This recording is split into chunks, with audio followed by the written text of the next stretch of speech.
Hello friends. तो आज के वीडियो में हम पढ़ेंगे कि नेटवर्क लोड बैलेंसर कैसे वर्क करता है और हम उसको AWS कंसोल पे कैसे कॉन्फ़िगर करते हैं। तो लास्ट वीडियो में मैंने आपको बताया था कि हम एप्लीकेशन लोड बैलेंसर कैसे कॉन्फ़िगर करते हैं और इस वीडियो में हम सीखेंगे कि हम नेटवर्क लोड बैलेंसर कैसे कॉन्फ़िगर करते हैं। ठीक है, तो मैं आपको एक थोड़ा सा एग्जाम्पल दिखा देता हूँ कि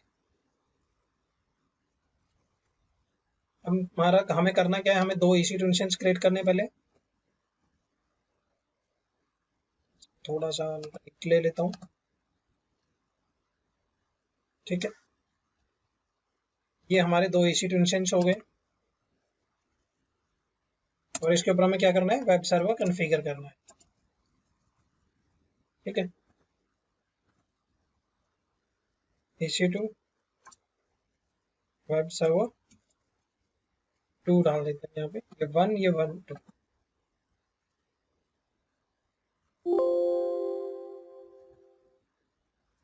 ठीक है, इसके बाद हमें क्या करना है, हमें इन दोनों EC2 इंस्टेंस के ऊपर नेटवर्क लोड बैलेंसर कॉन्फ़िगर करना है।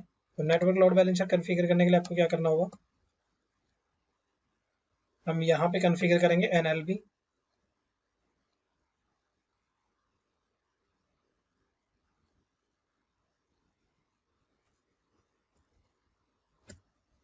ठीक है, नेटवर्क लोड बैलेंसर। अब इसके अंदर आपको क्या करना है, नेटवर्क लोड बैलेंसर के अंदर आपको क्या क्या चीजें करनी होंगी। आपको नेटवर्क लोड बैलेंसर करना है, उसके बाद आपको इसके अंदर ही क्या आएगा, आपका छोड़ ले लेता हूँ, चलो इसी से ले लेते हैं हम।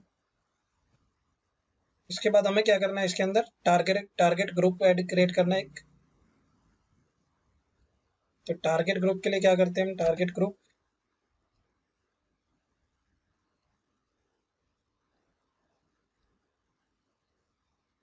देते हैं, टारगेट ग्रुप। ठीक है, अब इस टारगेट ग्रुप के अंदर हमें इसको, अब जब हम इसको एक्सेस करेंगे सर्वर को, जब हम नेटवर्क को अपने नेटवर्क लोड बैलेंसर के थ्रू हम जब इस दोनों वेब सर्वर को एक्सेस करेंगे, तो हमें एक्सेस किसके थ्रू करना है, हमें एक्सेस करना है इसको DNS नेम के साथ, जो हमारे नेटवर्क लोड बैलेंसर का नाम होगा। DNS name NLB DNS name के साथ। ठीक है, और जब हम नेटवर्क लोड बैलेंसर के अंदर हमारे ये दोनों EC2 इंस्टेंस को रजिस्टर करवाएंगे, तो वो हम रजिस्टर करवाएंगे उनको प्राइवेट IP के साथ। मैं यहाँ पे नोट कर देता हूँ, register with private IP। Private IP, ठीक है। तो नेटवर्क लोड बैलेंसर के साथ हम इनको रजिस्टर करवाएंगे प्राइवेट IP के साथ। अब जब हम इस पे क्लाइंट कंप्यूटर से हिट करेंगे, तो वो क्या करेगा, ये मेरा क्लाइंट कंप्यूटर हो गया, मतलब बाहर से इंटरनेट से कहीं से भी करते हो आप।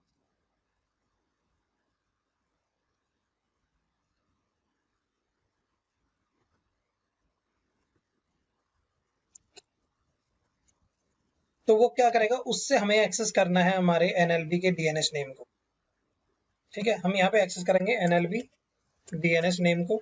अब वो NLB DNS नेम को जब हम हिट करेंगे, तो वो हमारे क्या करेगा, NLB के हमें पब्लिक IP पे लेके जाएगा। अब जो पब्लिक IP से उसके बाद रिक्वेस्ट कहाँ जाएगी, हमारे जो वेब सर्वर है उनके प्राइवेट IP पे वो हमें हिट करेगा, न कि हमारे उनके पब्लिक IP पे। तो ये सब कैसे करना है हमें, इसके लिए हम अपने एक बार AWS कंसोल पे चलते हैं और AWS कंसोल पे जाने के बाद हमें क्या करना है, फर्स्ट स्टेप हमारा है दो EC2 इंस्टेंस क्रिएट करना। तो मैं डिफॉल्ट सेटिंग के साथ दो EC2 इंस्टेंस क्रिएट कर लेता हूँ, बट मेक श्योर जो आप EC2 इंस्टेंस क्रिएट करोगे उन पे आपको पोर्ट अलाउ करना है आपका 80, जो हमारा वेब सर्वर का होगा। और RDP के लिए आप, अगर आप लिनक्स पे करना चाहते हो तो SSH, और अगर आप विंडोज पे करना चाहते हो तो आपको RDP पोर्ट 3389 अलाउ करना पड़ेगा। ठीक है, तो मैं यहाँ पे दो EC2 इंस्टेंस क्रिएट कर लेता हूँ। यहाँ पे विंडोज ले रहा हूँ, सर्वर 2012 R2। कॉन्फ़िगरेशन में यहाँ पे T2 माइक्रो ही ले रहा हूँ, अगर आप चाहो तो चेंज कर सकते हो अपने अकॉर्डिंग। ठीक है, उसके बाद मुझे क्या करना है, सबनेट में दो डिफरेंट सबनेट के अंदर इसको लेके चलूंगा। तो मैं यहाँ पे अवेलेबिलिटी जोन सेलेक्ट करता हूँ 1A, ईस्ट 1A, और दूसरा मैं सिलेक्ट करूंगा ईस्ट 1B के अंदर। ठीक है, स्टोरेज में डिफॉल्ट रखता हूँ, कुछ चेंज नहीं कर रहा। नेक्स्ट करते हैं।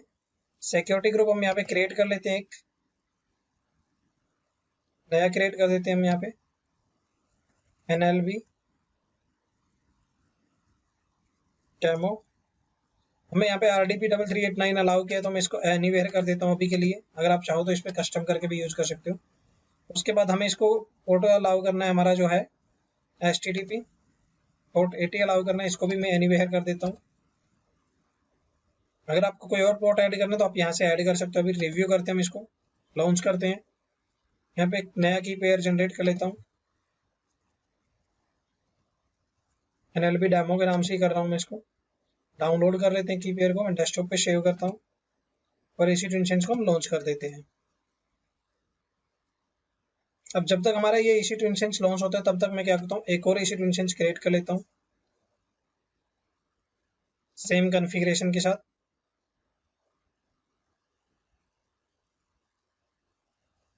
सेलेक्ट करते हैं हम यहाँ पे T2 माइक्रो ही लेता हूँ मैं। अब यहाँ पे सबनेट के अंदर मैं क्या करता हूँ, अवेलेबिलिटी जोन चेंज कर देता हूँ। मैंने 1A लिया था लास्ट टाइम, अब यहाँ पे मैं 1B लेता हूँ। बाकी मैं नेक्स्ट करता हूँ डिफॉल्ट सेटिंग के साथ। नेक्स्ट करते हैं सिक्योरिटी ग्रुप। सिक्योरिटी ग्रुप में मैं सेलेक्ट कर लेता हूँ जो मैंने अभी क्रिएट किया था, NLB डेमो के नाम से हमारा सिक्योरिटी ग्रुप आएगा, लास्ट में बिल्कुल दिखा रहा है आपको। इसको सेलेक्ट करते हैं, रिव्यू कर लेते हैं, लॉन्च कर देते हैं। मैं सेम की पेयर जनरेट कर लेता हूँ, मतलब सेम की पेयर एक्सेप्ट करता हूँ मैं यहाँ पे। तो क्या थी मेरी NLB डेमो के नाम से थी, मैं इसको लॉन्च कर देता हूँ। अब मेरे दोनों EC2 इंस्टेंस क्रिएट हो गए हैं, तो एक बार स्टेटस चेक कर लेते हैं इनका कि अभी रेडी है या नहीं है। अभी ये दोनों रनिंग में आ रहे हैं, एक पेंडिंग में और स्टेटस चेक इनिशियलाइजिंग है, तो इनको थोड़ा रेडी होने देते हैं। उसके बाद हमें क्या करना है, हमें दोनों सर्वर के ऊपर वेब सर्वर कॉन्फ़िगर करना होगा, तो इनको रेडी होने देते हैं, तब तक वेट कर लेते हैं हम। तो यहाँ पे देखिए हमारा एक सर्वर रेडी हो गया, तब तक हम क्या करते हैं, इस वाले सर्वर पे वेब सर्वर कॉन्फ़िगर कर लेते हैं। तो वेब सर्वर को कॉन्फ़िगर करने से पहले हमें क्या करना होगा, हमें अपने सर्वर का पासवर्ड जनरेट करना है। पासवर्ड जनरेट करने के लिए आपको क्या करना है, आप कनेक्ट के अंदर जाएंगे, अपने सर्वर को सिलेक्ट करेंगे, कनेक्ट पे क्लिक करेंगे, गेट पासवर्ड पे क्लिक करेंगे और यहाँ पे आपको की पेयर पाथ फाइल सेलेक्ट करने के लिए ऑप्शन देता है, तो हम यहाँ पे चूज फाइल करेंगे और यहाँ पे हमने जो फाइल जनरेट किया हम उसको सेलेक्ट करके ओपन कर देंगे। देन डिक्रिप्ट पासवर्ड करते हैं हम इसको और यहाँ पे आपका पासवर्ड जनरेट हो गया है। तो मैंने पब्लिक आईपी कॉपी किया हमारे EC2 इंस्टेंस का, यहाँ पे मैं पब्लिक आईपी डालता हूँ RDP में। अब यहाँ पे ये यूजर नेम आपका बाय डिफॉल्ट एडमिनिस्ट्रेटर रहता है इस पे, तो मैं यूजर नेम डालता हूँ एडमिनिस्ट्रेटर और पासवर्ड हम यहाँ से कॉपी कर लेते हैं हमारा, और मैं यहाँ पे पासवर्ड डाल देता हूँ। ओके करते हैं इसको। तो यहाँ पे देखिए हमारा ये सर्वर हमें एक्सेस हो रहा है अभी।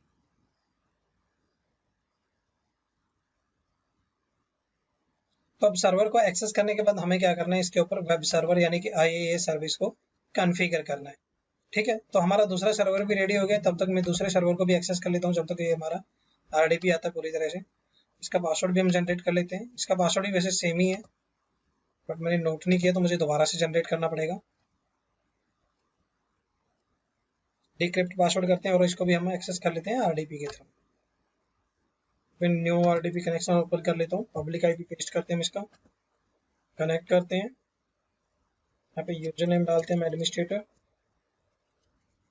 और हमारा पासवर्ड हम कॉपी कर लेते हैं, यहाँ पे पासवर्ड मेंशन करते हैं। तो यहाँ पे देखिए हमारा ये दूसरा सर्वर भी हमें एक्सेस हो गया। अब हमें क्या करना है, 1 बाय 1 करके दोनों सर्वर पे वेब सर्वर कॉन्फ़िगर करना है। तो हम इस पे फर्स्ट वाले सर्वर को एक्सेस करते हैं, इसके सर्वर मैनेजर के अंदर जाते हैं हम। यहाँ पे सर्वर मैनेजर में जाने के बाद आपको यहाँ पे देखिए ऑप्शन देता है कॉन्फ़िगर द लोकल सर्वर, और यहाँ पे ऑप्शन देता है आपको एक ऐड रोल्स एंड फीचर्स। तो आप ऐड रोल्स एंड फीचर पे क्लिक करेंगे, नेक्स्ट, डिफॉल्ट सेटिंग के साथ नेक्स्ट करते जाइए आप यहाँ पे। अब यहाँ पे आपको रोल एंड फीचर में पूछेगा कि आपको इंस्टॉल क्या करना है, तो हम यहाँ पे ड्रॉप डाउन करेंगे एरो की से और यहाँ पे वेब सर्वर IaaS का ऑप्शन देता है, हम उसको चेक मार्क कर देंगे। अब जब भी आप इसको चेक मार्क करते हैं तो ये कुछ फीचर्स ऐड करता है, तो हम उसको ऐड फीचर्स कर देंगे, नेक्स्ट, देन डिफॉल्ट सेटिंग के साथ next next next and then install कर देंगे हम उसको। अब सेम स्टेप हमें दूसरे सर्वर पे करने हैं। मैं दूसरे सर्वर पे चलता हूँ, सर्वर मैनेजर ओपन करते हैं,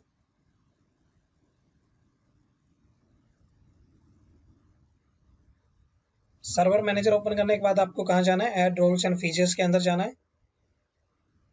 हम क्लिक करते हैं यहाँ पे ऐड रोल एंड फीचर्स पे।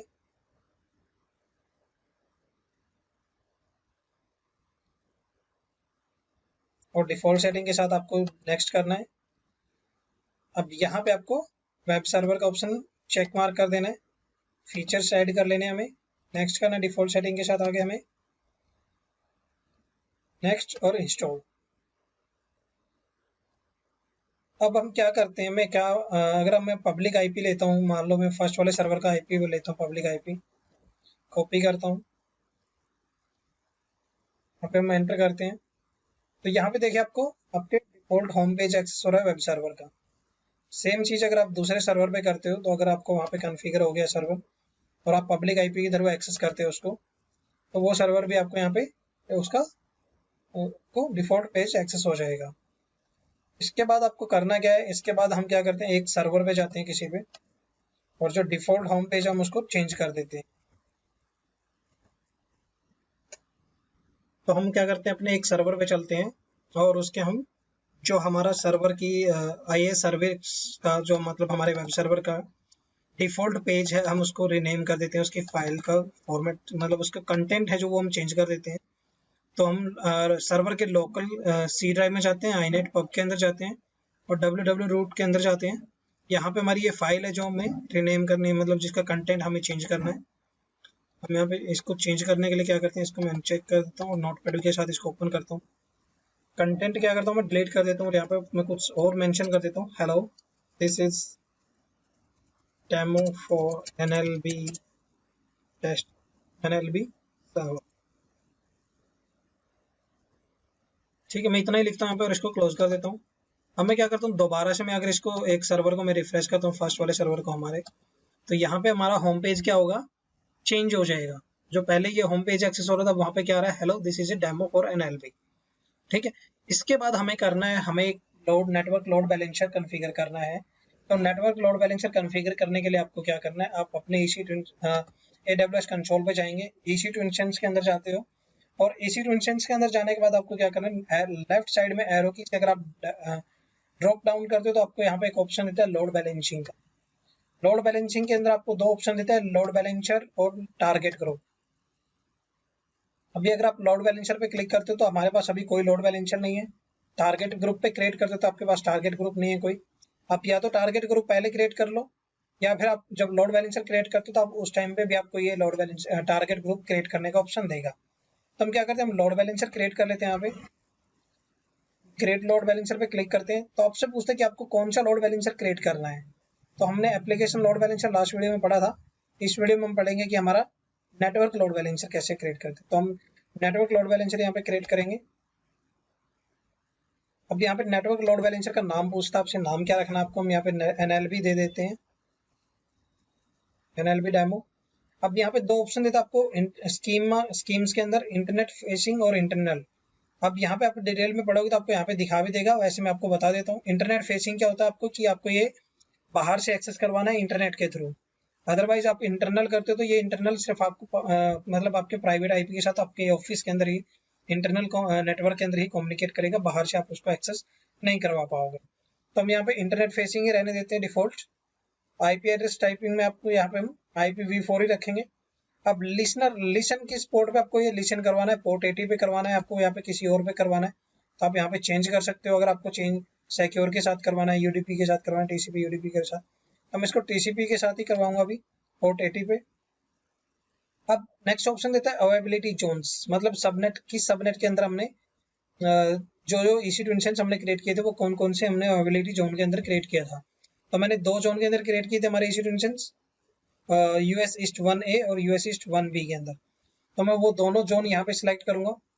VPC आपका डिफॉल्ट ऑटोमेटिक सेलेक्ट रहेगा जो आपने यहाँ पे दिया हुआ है। ठीक है, उसके बाद आपको क्या करना है, आपके यहाँ पे नेक्स्ट करेंगे। अगर टैग आप डालना चाहते हो तो डाल सकते हो, अदरवाइज आप इसको छोड़ सकते हो ऐसे ही। ठीक है, उसके बाद आपको क्या करना है, नेक्स्ट करेंगे हम यहाँ पे।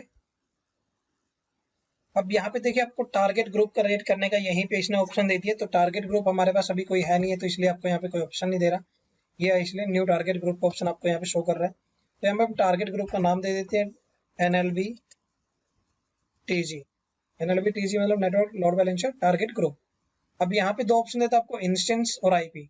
अगर आप इंस्टेंस के साथ आप उसको ऐड करना चाहते हो तो इंस्टेंस के थ्रू कर सकते हो, अगर आप आईपी के साथ करना चाहते हो तो आप यहाँ पे आईपी के थ्रू कर सकते हो। ठीक है, तो हम यहाँ पे इसको इंस्टेंस के थ्रू कर लेते हैं या आईपी के थ्रू भी कर सकते हो आप इसको। प्रोटोकॉल टीसीपी रहेगा, पोर्ट 80 हमारा, हेल्थ चेक टीसीपी।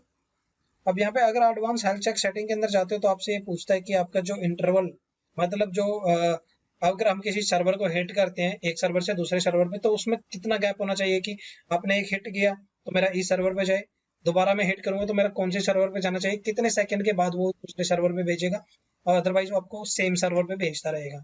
तो यहाँ पे बाय डिफॉल्ट 30 सेकंड है, तो मैं इसको 10 सेकंड कर देता हूँ। ठीक है, अब 10 सेकंड के बाद हम क्या करते हैं, इसको नेक्स्ट करते हैं।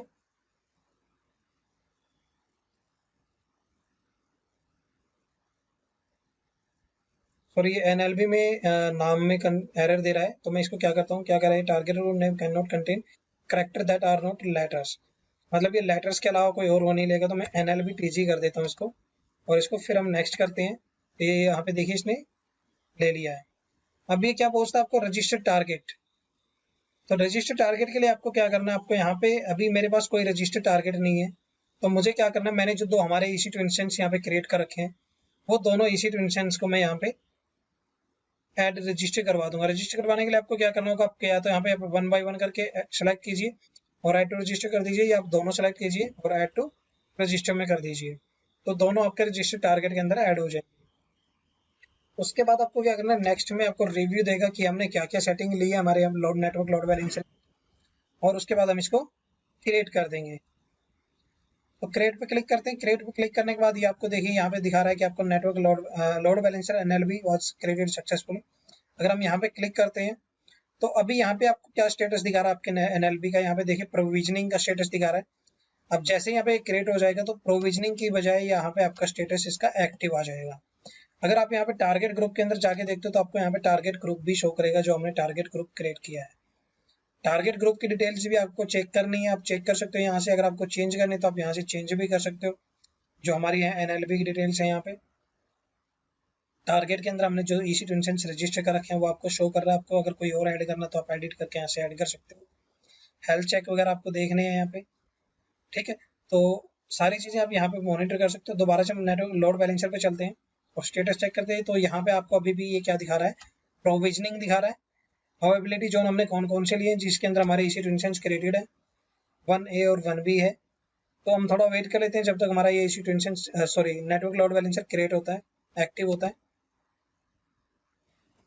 यहाँ पे देखिए हमारे जो अभी NLB का स्टेटस है वो हमारा अभी एक्टिव हो गया। तो अब हमें क्या करना है, हमें हमारे जो NLB का DNS नेम है उस DNS नेम के साथ हमें हमारे सर्वर को एक्सेस करना है। तो मैं यहाँ पे इस DNS नेम कॉपी करता हूँ और यहाँ पे ब्राउजर में एक टैब ओपन करता हूँ और यहाँ पे मैं एंटर हिट करता हूँ।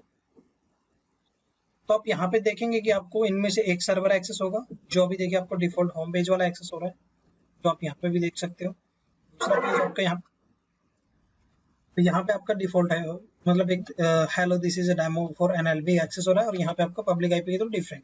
अगर मैं यहाँ पे DNS नेम के साथ एक्सेस कर रहा हूँ तो यहाँ पे देखिए आपको नेटवर्क लोड बैलेंसर के DNS नेम के साथ आपको एक सर्वर का होम पेज एक्सेस हो रहा है, मतलब जो हमारा डिफॉल्ट पेज होता है।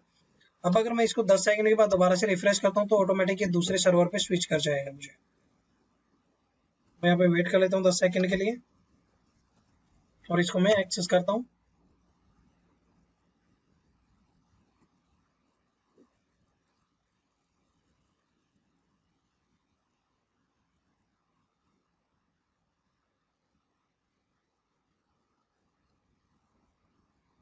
ठीक है, तो देखिए यहाँ पे इसने क्या किया, ऑटोमेटिक स्विच कर दिया दूसरे वाले सर्वर पे 10 सेकंड के बाद, जब मैंने दोबारा से हिट किया। तो इस तरीके से आप अपना नेटवर्क लोड बैलेंसर कॉन्फ़िगर कर सकते हो और अपने सर्वर्स के लोड को दो डिफरेंट सर्वर में या फिर मल्टीपल सर्वर के अंदर आप बैलेंस कर सकते हो कि मेरा कभी भी किसी भी सर्वर में ज्यादा हाई यूटिलाइजेशन ना जाए। तो इसके लिए आपका लोड बैलेंसिंग कॉन्फ़िगर करते हैं अपने AWS के अंदर। ठीक है, अगर आप दोबारा से 10 सेकंड के बाद दोबारा से हिट करोगे तो आपको ये दोबारा से आपके डिफरेंट जो दूसरा सर्वर आपके उसके होम पेज पे ले जाएगा 10 सेकंड के बाद। तो 10 सेकंड के लिए वेट कर लेते हैं हम यहाँ पे।